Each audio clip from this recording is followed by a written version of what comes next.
ये बात है चंद दिन पहले की, जब फेसबुक के ग्रुप के अंदर एक लड़की ने मेरा नाम मेंशन किया। कमेंट्स में लिखा हुआ था नाइस, बहुत जबरदस्त। वहां उसी वक्त मुझे लगा कि यही वो लड़की थी जिसका मुझे इंतजार था। यही वो लड़की थी जिसके लिए मैंने फेसबुक पे अपनी आईडी बनाई थी। मैंने कमेंट्स किया, फिर उसका कमेंट्स आया, फिर मैं बोला, फिर वो बोली। इस तरह से हमने उस पोस्ट के नीचे कमेंट्स का ढेर लगा दिया।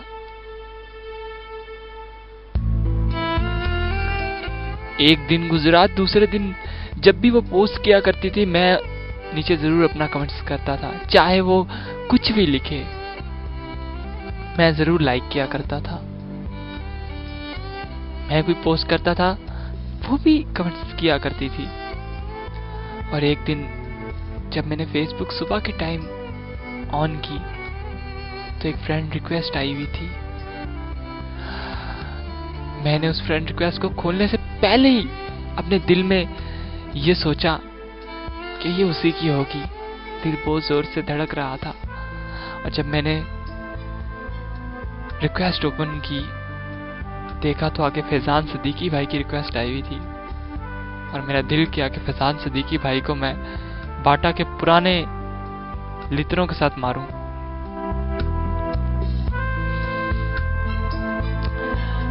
वहां से मेरे जहन में ख्याल आया कि क्यों ना मैं जाकर खुद ही रिक्वेस्ट सेंड करूं, पहल मैं ही क्यों ना करूं। तो आखिरकार मैंने खुद ही रिक्वेस्ट सेंड कर दी उसको, और उसने एक्सेप्ट भी कर ली। उसने फ्रेंड रिक्वेस्ट एक्सेप्ट कर ली। ये देखकर मैं काफी खुश हुआ। मैसेज पे बात होना शुरू होगी। पूछा गया आप कहाँ पे रहते हो, उसने मुझसे पूछा, मैंने उससे पूछा। एक दूसरे की हॉबीज बताई गई,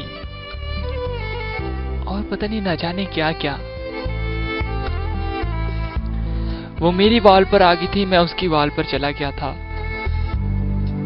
लोग हमें देखकर जहां पर भी देखते थे कहते थे देखो आगे हैं लैला और मजनू। हमारी फेसबुक की ये लव स्टोरी दिन ब दिन बढ़ती जा रही थी। फिर क्या हुआ?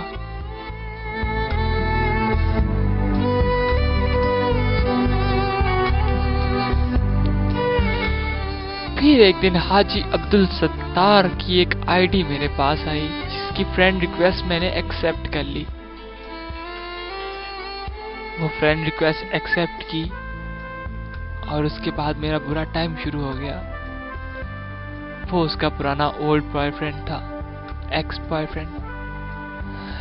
उसने मुझे धमकियां देना शुरू कर दी कि अगर मैंने उसकी गर्लफ्रेंड से ज्यादा बात की तो वो मुझे नुकसान पहुंचा सकता है, मुझे फेसबुक में मेरी पिक्स आउट कर सकता है। दोस्तों, मैं घबरा गया। हर एक को अपनी इज्जत प्यारी होती है, मैं भी घबरा गया। और मैंने उससे कहा कि ठीक है मैं दूर रहूंगा, लेकिन मैं छुपके उससे बात जरूर किया करता था। मैं रह नहीं सकता था। चले, मेरी कॉल ही आ गई है। अगला हिस्सा मैं आपको फिर कभी सुनाऊंगा कि बाद में उस लड़के ने क्या कहते हैं, उस लड़के ने उस लड़की को क्या कहा, और जो वो लड़की थी उसका नाम क्या था। वैसे मैं नाम बताऊंगा नहीं, फेक नाम से आपको उस कहानी को सुनाऊंगा। सो स्टे ट्यून, सुनते रहिएगा डीजे अलोन को। ये दुखी सी कहानी है मेरी फेसबुक की। इसके बाद यकीनन आप फेसबुक यूज करना छोड़ देंगे। हाय।